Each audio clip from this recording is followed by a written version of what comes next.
Welcome back for Keeper of the Lost Cities Nightfall, chapters 48 and 49. Thank you so much for being here. Make sure to subscribe so you never miss a chapter, and this is chapter 48. Coral Mir sat nestled between the edge of a rainforest and a pristine cove, where turquoise waves lapped against the silvery shore. A gray stone path lined with glowing golden orbs stretched across the smooth sand to the main entrance of a massive house, which was even more elegant and auspicious than Sophie had been imagining.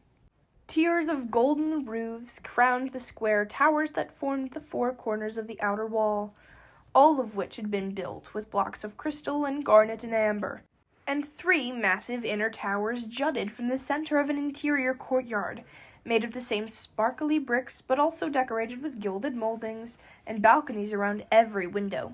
Strings of gleaming golden lanterns tied all of the structures together, and lacy treetops peeked out of the center, hinting at a lush inner atrium. But what truly stood out were the sounds drifting through the warm night air.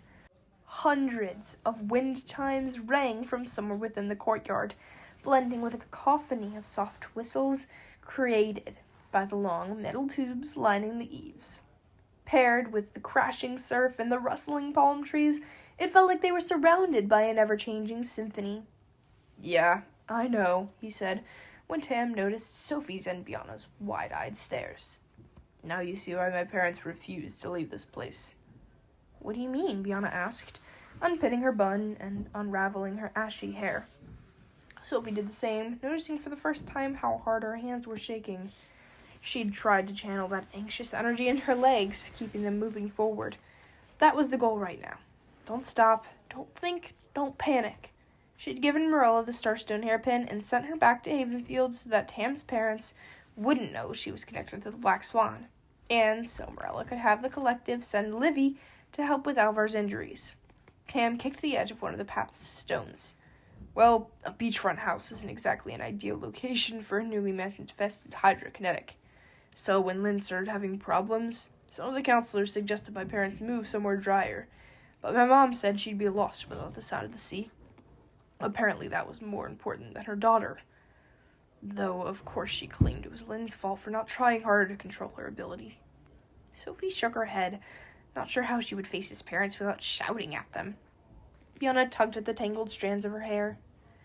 "Sometimes I hate myself for not realizing that our world can be so unfair." "You really aren't the only one," Tam reminded her. "And it's not like you had anything to do with what happened. The council made the choice, and my parents didn't resist."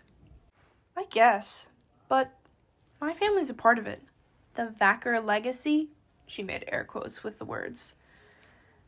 I don't know what Alvar meant by it, but it's made me really think about what it means to be related to one of the founding members of the council.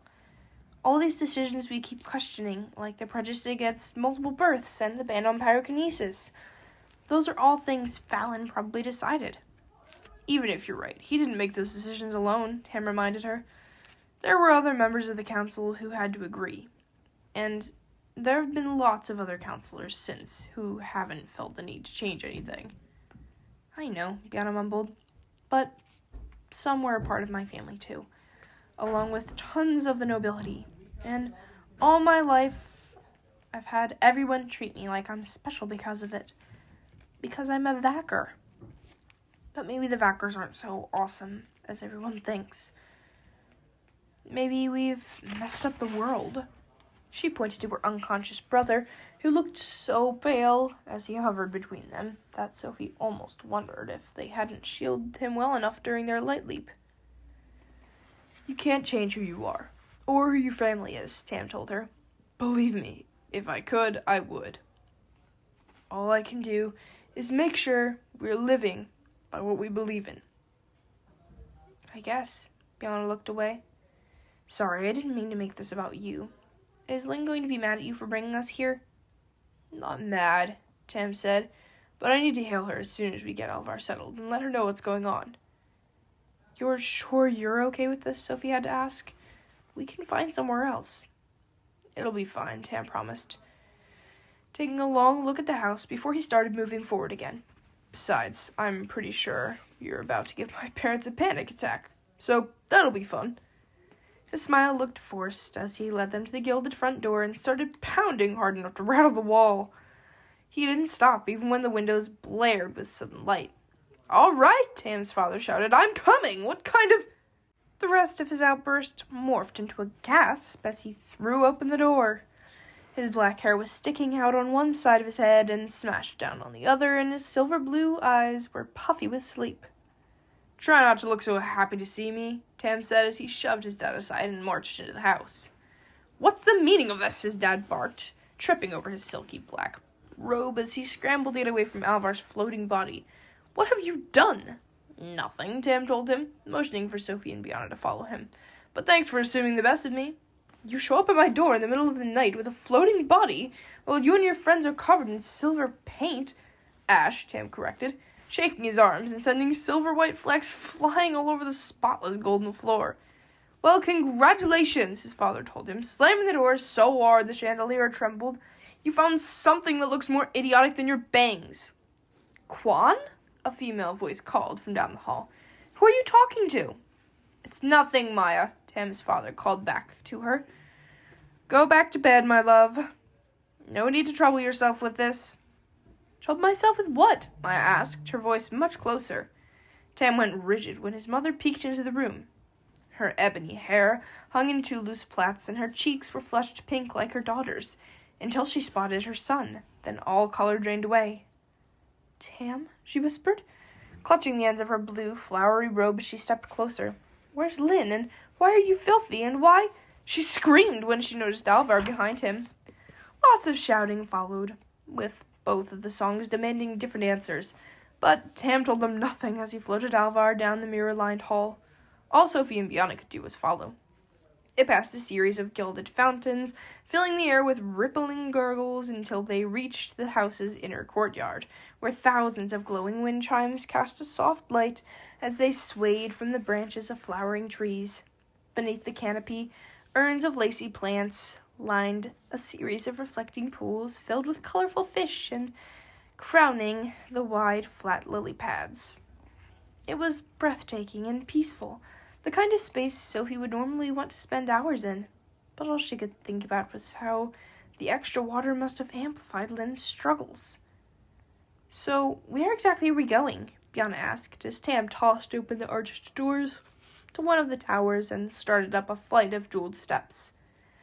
"To my mom's favorite room, because when I annoy hard."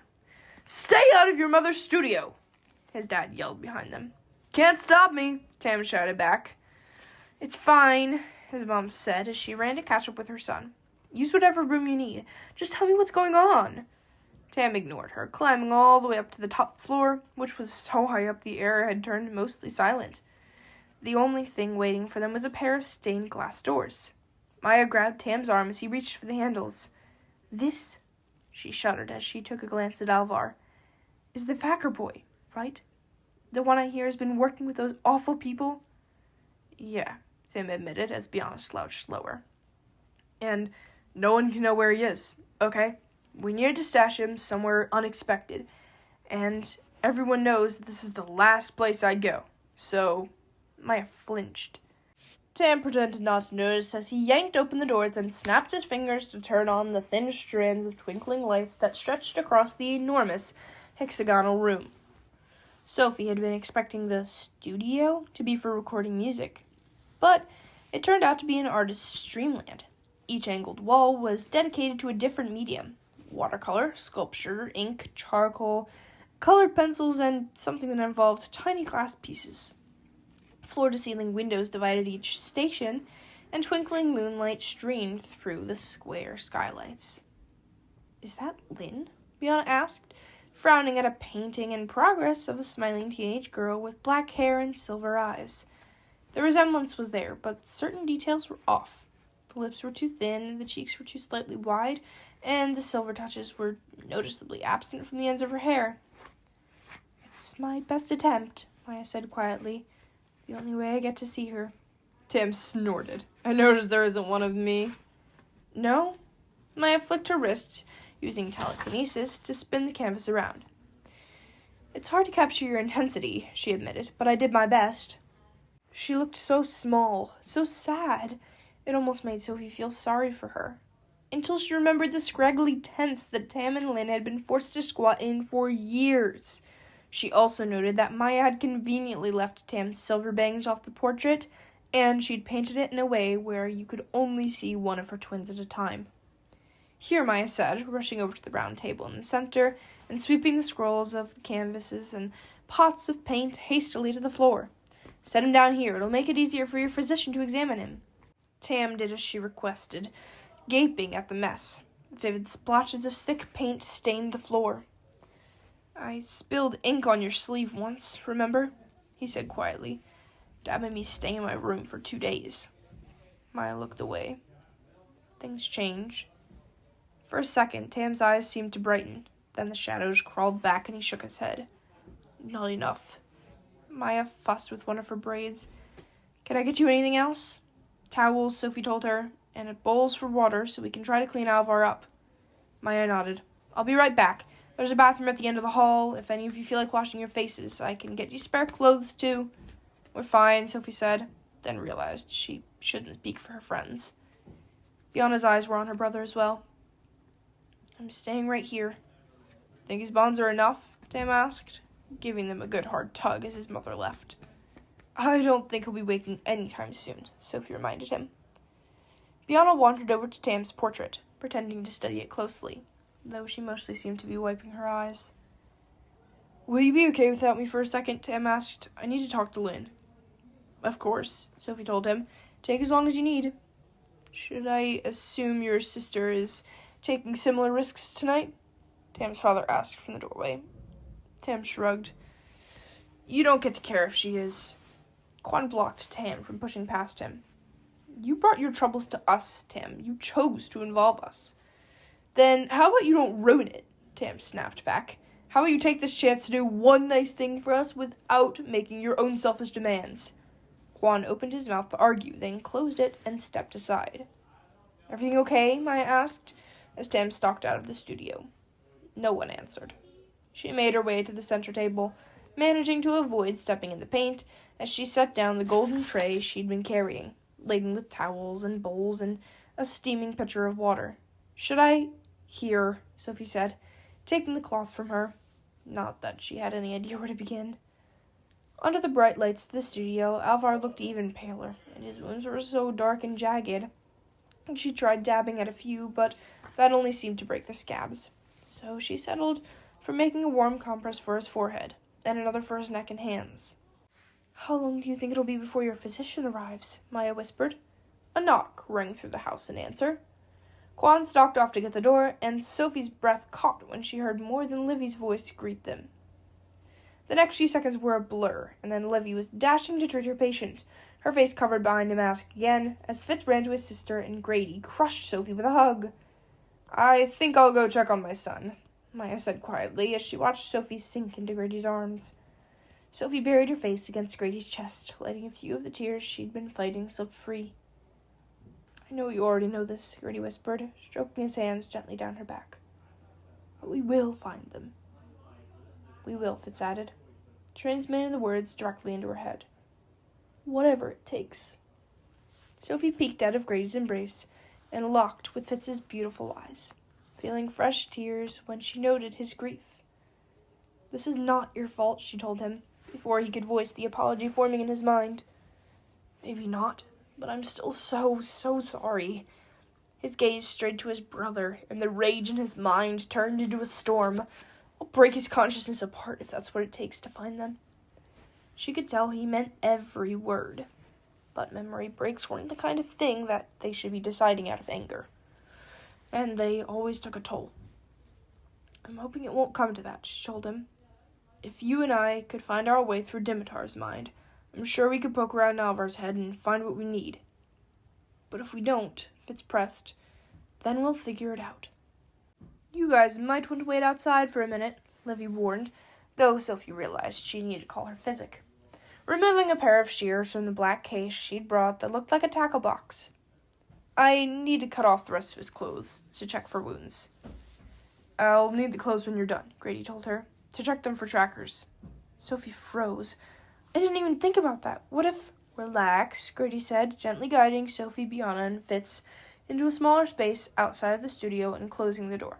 Sandor's already setting up security perimeters outside to make sure we're prepared. Sandor's here? Sophie asked. Grady nodded. So are Grizzle and Walter, and at least a dozen dwarves. We have this covered. But still, I should have... You have a lot to think about, Sophie, Grady interrupted. And you did the right thing. You got yourself and your friends out of there unharmed. You chose the safest place you could think of, and then you got help. It's okay to let us take over from here.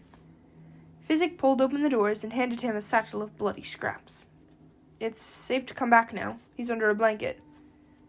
Will you be okay here for a few minutes? Grady asked Sophie. Sandor should take a look at these, and I should make sure Grizzle hasn't slapped Tam's father. When I left, Quan was spouting off lots of instructions to make sure they didn't destroy Coral Mir's ambiance. Sounds about right, Tam said, coming up the stairs behind them, and feel free to let Grizzle smack him around. How did Lynn take the news? Sophie asked as she watched Grady head back down. Tam's smile faded. Pretty much what I expected. She wanted to come over, but I talked her out of it. I wish you hadn't. His mom called from somewhere below them, eavesdropping from the shadows. I know, Tam shouted back down to her. That's why I told her not to come. We have enough to deal with right now, without you using this as a chance to convince us to come home. But don't, Tam cut her off. If you really want to be a part of our lives, you need to wait until we're ready. He stalked back into the studio without waiting for her to reply. Sophie, Fitz, and Bianna followed. She hadn't worked up the courage to look at Alvar when Bianna gasped. You removed his bonds? It's my job to treat his wounds, Physic told her. Even the ones underneath the cords. Besides, he's not going anywhere. Whatever sedative they gave him is crazy strong. She picked up one of Alvar's arms and let it drop limply against his bare chest. A black blanket covered the rest of him from the waist down. But you can wake him up, right? Sophie asked, remembering how Gethin had hidden his consciousness in the darkest depths of his mind to avoid interrogation. As soon as I find out what he's on. Physic reached into her tackle box and pulled out 7 slender candles, a jeweled encrusted lighter, and a pair of spectacles that looked like the ones Elwyn was always using. This is when I envy flashers. Must make the process so much easier, especially since I'm stuck with this thing again. She pointed to the bright blue mask lined with gold beads and flecked with glittering gold. Fitting glasses over it was a struggle, and the end result looked noticeably crooked. But she made it work as she used the light to spark the first of the candles. The flame was brighter than a normal fire, casting a deep shade of green across Alvar's face as she studied him. Mr. Forkle didn't want to come, Sophie transmitted to Fitz. He didn't think he should be around when Alvar wakes up. Plus, he wanted to bring Blur and Wraith the Starstone, and a piece of Keefe's cape, so they could do another search of Nightfall with some dwarves. Julian was going to work with the gnomes to set up a cell for Alvar, and Tiergan went to update my parents. Sophie's heart ached for Della and Alden. You don't think you should be there for that? I probably should be, but I need to be here. He reached for her hand, and the way he clung to her made heat brim across her cheeks. Neither of them seemed to know what to say after that, so they watched in silence as Physic switched to an orange-flamed candle, then yellow, then blue. What's wrong? Sophie asked when Physic finished working through the spectrum. She removed her iridescent spectacles. I'm not sure. Physically, he's stable, or as stable as you can be after that much blood loss. But I can't find out what sort of sedatives they gave him, and he's not responding to any of my elixirs. Wait, Bianna said, and Sophie turned to find her holding several pots of paint. Weren't we wondering if the Neverseen were making their own special sedatives? I thought of that already, Physic said, but all the plants we found in the efflorescence sites, some berries and dream lilies and ethereals and sweet shades, they all leave telltale markers in the cells, and I can't find traces of them. She peeled back Alvar's eyelids and flashed the light across a red candle near them. Does that mean it's a mental thing? Fitz asked. You guys will be able to tell that better than I can, Physic told him. Should we check? Fitz asked, and Sophie was already on her way to Alvar's side. Maybe you should rest first, Physic told her. You look pretty dead on your feet. I'm fine, Sophie promised. Let me give you a mental boost, Fitz offered as he came up beside her. He reached for her face, and Sophie closed her eyes and leaned in, letting him press his fingers against her temples. The second their skin touched, a rush of warmth flooded her mind, the energy softer than it had felt in the past. Smoother somehow, coating her thoughts like melted butter. Wow, she breathed. Did you do something different? You looked really tense, Fitz said, so I tried sending some energy from my emotional center. Well, it's amazing. She stretched her neck and channeled a tiny bit of warmth into her weary muscles. I'm going to want you to do that every day. Sam snorted. Be glad Keith wasn't here to hear you say that. I know what you meant, Fitz assured her, and I'm here anytime. She glanced at Alvar, feeling some of the warmth fade. You ready? Fitz struggled to swallow as he offered her his hand and reached for Alvar's temples with the other. Think the gloves will affect this? She asked, as his palms pressed against hers. Their thumb rings didn't snap together. I forgot we haven't worked together like this since... He glanced toward the door, lowering his voice in case anyone was eavesdropping. He manifested. Sophie nodded. You're really sure you're up for this? She asked Fitz. Alvar's memories are going to be rough. He stared at his eerily still brother. You think I'm a coward if I admit I'm a little scared? If that makes you a coward, then I'm one too. He tightened his hold on her hand. Let's do this. She took a slow breath and nodded. We go in 3, 2, 1. Chapter 49. Sophie had planned for darkness, but she'd expected it to have an end, a barrier they could push past and find Alvar's consciousness hidden underneath. But no matter which way they navigated or how far they dove, they couldn't escape the emptiness. And the harder they pushed, the more the darkness seemed to tighten around them, caging them in, smothering them in sheer nothingness. Do you think it's because of your gloves? Fitz asked. Sophie barely caught the words before they were swallowed up by a vacuum-like pull of silence. It's possible, but if I take them off, I'm going to enhance you, and probably Alvar too. She'd never really tested whether the ability only worked with hand-to-hand contact, but the energy came from her touch, so she was pretty sure it wouldn't matter where she placed her fingers. I think we have to try, Fitz thought. Yeah, give me 1 second. Sophie severed their connection and pulled her mind free to clear her head. I take it you're not having much luck, Physic said when she noticed Sophie peeling off her gloves. I've never felt anything like that, Tam told her, rubbing his forehead. The scary thing was, Sophie actually had, but she was trying really, really hard not to think about that. Ready for plan B, she asked, wriggling her now exposed fingers to hide how much they were shaking. Wait, Biana said, moving behind Sophie and wrapping her arms around her waist. Someone should hold you steady in case this gets too intense. Physic did the same for Fitz, and the four of them held their breath as Sophie grabbed Fitz's hand. The same moment, they each pressed their fingers against Alvar's temples. Whoa! The thought came from both of them as Fitz's mind glowed with the rush of pulsing energy. Is this what it feels like when I enhance you? She asked. Pretty crazy, right? Suddenly, he was 10 steps ahead of her, his brain anticipating everything before her thoughts could even form. And the strength! The tiniest shove of his mind was like a wrecking ball smashing against the never-ending black. But it was like crashing into a wall of smoke. The darkness swirled around, each hit without any impact. Enhancing Alvar didn't have any effect either. Sophie could feel the tingling warmth leaving her fingers, but the energy was immediately swallowed by the darkness. Got any other ideas? Fitz asked. Sophie had one, but it wasn't so much an idea as it was a realization. What? Fitz asked as he boosted her strength to drag their minds out of the mental mire. I can feel you holding something back. I know. I just need to think. 10 seconds slipped by, then 20, 30. Whatever it is, you can tell me, Fitz promised. I won't freak out. If Alvar's broken, it's not that. I know what you're going to say, Fizzy told her. And if it helps, I noticed the same similarities in his vitals. I checked twice to make sure I wasn't making a mistake, but other than a couple of changes that would stem from the blood loss, everything else is the same. The same as what? Grady asked, coming through the doorway, making Sophie whip around. Is everything okay with Sandra and Grizzle? She asked. Did they find any trackers? None so far, he told her. What about you guys?